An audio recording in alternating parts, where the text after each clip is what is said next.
ዓለም ካስተናገደቻቸው እጅግ የመጨረሻ አረመኔ ሰዎች መካከል አንዱ እሱ ባወጀው ጂሃድ ወደ 300 ሚሊዮን የሚደርሰው ዳታ ነው የምነግራችሁ። ዓለም አቀፍ ዳታ ነው። በጂሃድ ምክንያት ተገሏል ባለፉት 1400 ዓመታት ማለት ነው። ዛሬም ሊበሉን አሰብስቦት ያቸው የለ ብዬ ስለደከመኝ ትችዋለሁ። ቢገባችሁ ይገባችሁ፣ ባይገባችሁ አንድ ሞት ነው የምንሞተው። 101 ሞት ለእናንተ ከተስማማችሁ ለኛ ምን ያስፈራናል? ልብ ያለው ግን ልብ ይላል። ወገቡን ስሩን ያጠብቅ ነበር። እየተደረገ ያለው ነገር ታያላችሁ። እንኳን ሌላ ይቅርና የኛን እምነት 24 ሰዓት ይሳደባሉ አይደለም? የነሱን ስድብ አይደለም ለነሱ መልስ የሰጠው ሰው እዚህ ሀገር መኖር ይችላል? ማጆሪቲ ክርስቲያን ባለበት ሀገር መኖር ይችላል? ክሱ ምን ይላል? የእስልምናን በስነ ምግባር መስፋፋት ተችቶ ነው ጽሁፉን መጽሐፎችን ያወጣቸው። ክሱ ምንድነው የሚለው? እስልምና በሰይፍ ነው የተስፋፋው ይላል። ይህ ስሜት ከአብዛኛው ሙስሊም ውስጥም አገኘሁት። ተግባባ።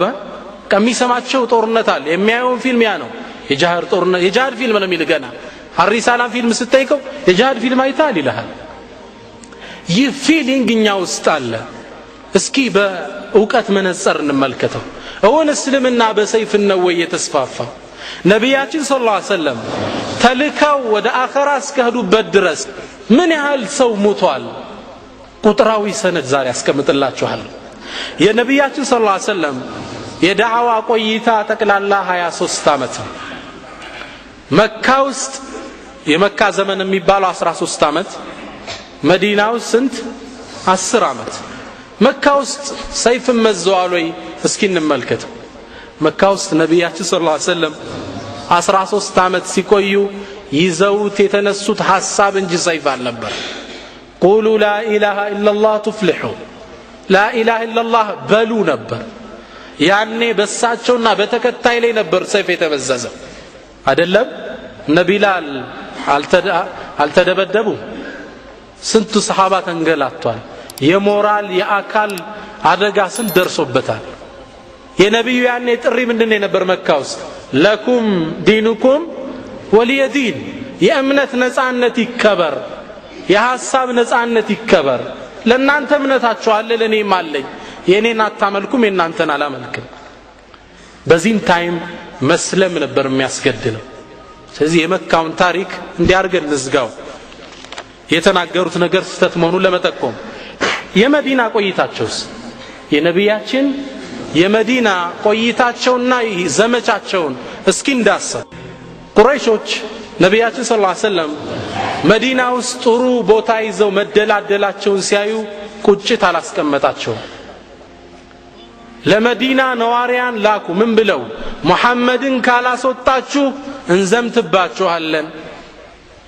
በመዲና ነዋሪያን ላይ ማዕቀብ ጣሉባቸው። ከዓባን እንዳይዘይሩ ማዕቀብ ተጣለ። የአላህን ቤት በጣም የሚገርመው ነቢያችንን ሰለላሁ ዐለይሂ ወሰለም በድብቅ ለመግደል ሙከራ ማረጉላ ጀመሩ። ማን? ቁረይሾች። ሙአሪኮቹ ምን ይላሉ? ነቢያችን ሰለላሁ ዐለይሂ ወሰለም በህይወት ዘመናቸው ከ13 ያላነሰ የመግደል ሙከራ ተደርጎባቸው ነበር። ታውቃላችሁ? ይህ ግፍ ሲበዛ፣ ችግር ሲበዛ አላህ Subhanahu Wa Ta'ala የመከላከል ፍቃድ ለሙስሊሞች አዋጅ አወረደ። ኡዚነ ሊለዚነ ዩቃተሉነ ቢአንሁም ዙሊሙ ወኢነ አላህ ዐላ ነስሪሂም ለቀዲር ሚለው አያት ወረደ። ለነዛ ኡዚነ ተፈቀደላቸው። ለነማን? ዩቃተሉን፣ ጦርነት የታወጀባቸው ማለት ነው። አያቱ የሚጋደሉ አይደለም፣ ሊገደሉ የተወሰነባቸው ለነሱ ተፈቅዷል። ስለተበደሉ አላህም ሊረዳቸው ቻይ ነው። እነዚህ ሰዎች እነማን ናቸው? الذين اخرجوا من ديارهم بغير حق፣ ያለምንም ተጨባጭ እውነታ አገራቸውን እንዲለቁ የተደረጉ ሰሃቦች ለነሱ መጋደልን ፈቅደናል። ምን በማለታቸው ነው የተባረሩት? ኢላ አን የቁሉ ረቡና አላህ፣ ጌታችን አላህ ነው በማለታቸው። የሐሳብ ነፃነት፣ የእምነት ነፃነት በማወጃቸው ሊገደሉ ተወስኖባቸዋል። ሊገሏቸው ያሳደዱ ነው። መከላከል አላህ እዚህ ቦታ ላይ ፈቀደ።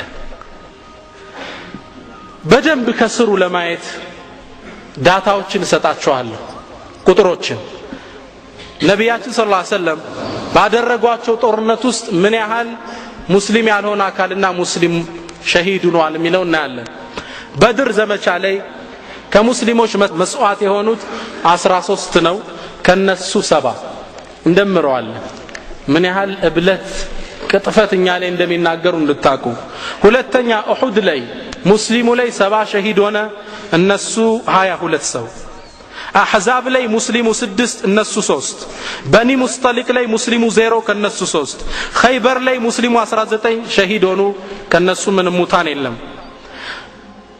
ቢዕር መኡና ላይ ሙስሊሙ 69 ሸሂድ የሆኑት ከነሱ ምንም ሙዕታ ላይ ሙስሊሙ 14 እነሱም 14 ሁነይን ላይ ሙስሊሙ ላይ 4 እነሱ 71 ጣኢፍ ላይ ከሙስሊሙ 13 ሸሂድ ሆነ ከነሱ ምንም አልተገደለም ሌሎች ላይ ድምር ደግሞ ሲታዩ በያጋጣሚው የተገደሉት ከሙስሊሞቹ 118 ሸሂድ ሲሆኑ ከነሱ 256 ሙተዋል በድምሩ ከሙስሊሙም ሙስሊም ካልሆነውም ምን ያህል የሞተ ይመስላችኋል እንዲያው ሚናፈሰው ሰይፍ የሚባል በድምሩ ከነሱም ከኛም የሞተው 756 ሰው አያጅብም 756 ከነሱም ከኛም የሞቱት ይሄ ነው የሰይፍ ዲን የሚባል ከነሱሳ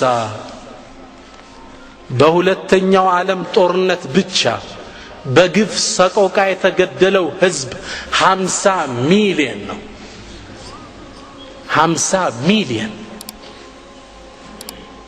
አሁን እስከነበርንበት የመጨረሻ ክፍለ ዘመን ድረስ ባለፈው በአውሮፓውያን ክርስቲያኖች መሃል የተደረገው እልቂት 165 ሚሊዮን ህዝብ የትኛው ነው የሰይፍ ዲን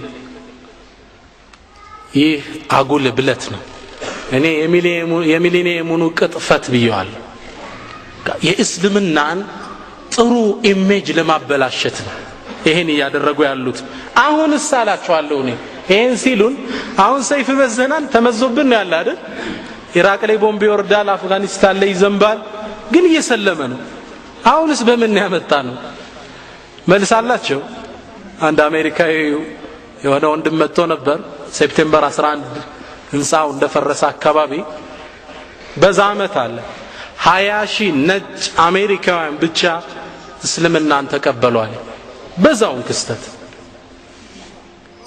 ስለዚህ እስልምና በምን የተስፋፋው بخلق عظيم ሙስሊሞች በሚያሳዩት ውብ ስነ ምግባር ስለዚህ አደራ ምለው አኽላቃችን ውብ መሆን አለበት ወደ እስላም የሚጣራ ስነ ምግባር ሊኖረን ይገባል ነብያችን ሰለላሁ ዐለይሂ ወሰለም አላህ ቁርአን ላይ በምን ያወደሳቸው ወኢነከ ለዓላ خلق عظيم ረሱል የተላኩበትን ዓላማ ሚሽን ስቴትመንታቸው ምን ሲሉ ነው ያስቀመጡት انما بعثت لاتمم مكارم الاخلاق سنه مغبار لاموالان يتلاكوت دعاءቸው ምን ነበር ለአላህ اللهم حسن خلقي كما حسنت خلقي ጌታዬ አካለ ቁመኔ እንዳሳመርከው ስነ ምግባሬን ውብ አድርገው ረሱል ዱዓ ያረጉበት አላህ ያወደሳቸው የተላኩበት ዓላማ ምንድነው حسن الخلق ውብ ስነ ምግባር ለሰው ልጆች ደግ ማድረግ ነው ዓላማ ጥሩ ስነ ምግባር ያስፈልገናል